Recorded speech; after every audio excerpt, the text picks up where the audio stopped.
Welcome to our channel. Manashankara Varaprasad ఈ cinema హిట్టా ఫట్టా అంటే ముందు కథలోకి వెళ్లాల్సిందే. అయితే ఈ సినిమా రీసెంట్ కాలంలో చిర్రుకి ఇంత మంచి ఆపర్చునిటీ కాదు, ఇంత మంచి కథ దొరకలేదనే చెప్పాలి. గతంలో చిరంజీవి తీసిన అన్ని సినిమాలు ఫ్లాప్ అయ్యాయి. కథ పరంగానో లేదా డైరెక్షన్ పరంగానో ఏదో ఒక లోపం ఉండాల్సిందే.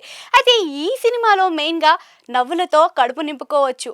ముందుగా డైరెక్టర్ ఎవరంటే మన అనిల్ రావుపుడి. ఈయన డైరెక్షన్ అందరికీ తెలిసిందే. లాస్ట్ టైం మనం చూసినట్టు సంక్రాంతికి వస్తున్నాం ఎంత మంచి హిట్ కొట్టిందో ఇది కూడా అదే విధంగా వెళ్ళిందనమాట. ఇంకా హీరోలకి తగ్గ స్టోరీలు రావట్లేదు. దానివల్ల అభిమానులు అందరూ కూడా నిరాశపరులు అవుతున్నారు. కానీ ఈసారి మంచి అన్నయ్య లాంటి సినిమా లాంటి కథలు వినిపించడమే కాదు, ఈ స్టోరీలో ఆ కామెడీ కూడా ఉంది. ఒకప్పుడు చిరంజీవి అంటే గ్రేసు మాసే కాదు, కామెడీ టైమింగ్ కూడా ఆ మాత్రం ఉండేది. ఇంకా దీంట్లో కొన్ని సన్నివేశాలు కొన్ని సినిమాలను తలపించే విధంగా ఉన్నాయి. ఆ సినిమాలో మెయిన్ అన్నయ్య, శంకర్ దాదా ఎంబీబీఎస్ ఈ సినిమాలను ఎక్కువ రెఫరెన్స్ వాడినట్టుగా కూడా కనిపిస్తుంది అనమాట.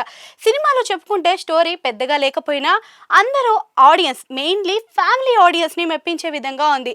ఇంకా స్టోరీ విషయంలోకి వస్తే మెయిన్గా ఈ స్టోరీలో భార్యాభర్తల మధ్య జరిగే గొడవలే ఎక్కువగా ఉంటాయి.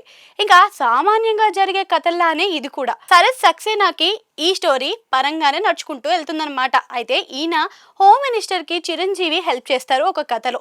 ఇంకా ఆ సన్నివేశాన్ని అయితే మీరు సినిమాలోనే చూడాల్సి ఉంటుంది. ఇంకా దాని తర్వాత హోమ్ మినిస్టర్ చిరంజీవిని ఒకటి అడుగుతారు, మీకు నా సాయం బదులుగా ఏదైనా కావాలి అంటే అది కోరుకోండి, అది నేను మీకు ఇస్తాను అని చెప్పి.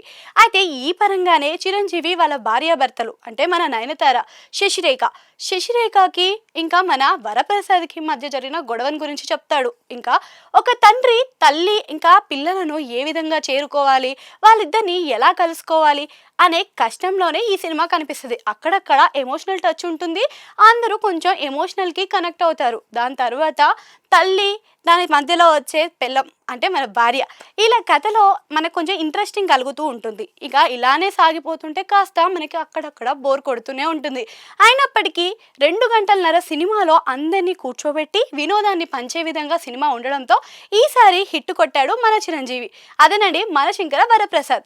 ఇక అనిల్ రావుపుడి గురించి తెలిసిందే. అనిల్ రావుపుడి సినిమాలు వచ్చాయంటే ఫ్యామిలీ ఆడియన్స్కి ఇంకా పండగ అని కూడా చెప్పుకోవచ్చు. ఇంకా చిరంజీవి లాంటి హీరో దొరకడం అనిల్ రావుపుడి చేసుకున్న అదృష్టం అని చెప్పాలి. ఇంకా ఆయన కామెడీ టైమింగ్ని అలానే మ్యూజిక్ గ్రేస్ని కూడా పట్టుకున్నాడు మన అనిల్ రావుపుడి. గతంలో హీరోలకి సినిమాలు ఇచ్చింది అంటే వాళ్ళ ఫ్యాన్స్ అని చెప్పాలి. గబ్బర్ సింగ్ లాంటి సినిమాని హరిశంకర్ ఎలా ఇచ్చారో, అలానే పవన్ కళ్యాణ్కి ఇంకో సినిమాగా సుజిత్ ఎలా ఇచ్చాడో ఈ సినిమాకి మన చిరంజీవి కూడా ఇలానే ఇచ్చాడనమాట అనిల్ రావుపుడి. మనం వింటేజ్ లుక్ చూసిన సినిమా అయితే ఇంకా వాల్తేరు వీరయ్య. ఈ సినిమా తర్వాత మంచి హిట్ రాలేదు. అదే వింటేజ్, అదే మన యంగ్ ఏజ్లో కనిపించాడు చిరంజీవి ఈ సినిమాతో. ఇంకా ఈ సినిమాలో పెద్దగా చెప్పాల్సిన ప్లస్ పాయింట్స్ ఏంటి అంటే మెయిన్గా మనం వెంకీ మామ ఎంట్రీ అనమాట. వెంకీ మామ ఎంట్రీ 20 నిమిషాలు ఉన్నప్పటికీ మంచి ఎంటర్టైన్మెంట్ అయితే అందించారు. ఇంకా దీంట్లో ఇంకొక పాత్ర స్పెషల్ అని చెప్పాలి. గతంలో సంక్రాంతికి వస్తున్నాంలో మనకి బుల్లిరాజు ఎలా కనిపించాడో ఈ సినిమాలో అదే బుల్లిరాజు రేవంత్ ఈ మళ్ళీ కనిపిస్తాడనమాట. ఆయన పాత్ర కొంచెం ఓకే అనిపించుకున్నప్పటికీ సినిమా మాత్రం మంచి ఎంటర్టైన్మెంట్ అయితే ఇచ్చింది. ఇంకా ఈ సినిమాలో మెయిన్గా చెప్పుకోవాలంటే సంగీతం గురించి అందరికీ తెలిసిందే. మన బీమ్స్ అయితే అందించాడు. ఇక బీమ్స్ సంగీతం ప్రకారంగానే సినిమాలో గ్రేసు, పాటలు, డ్యాన్సు అదిరిపోయినాయి అని చెప్పుకోవచ్చు.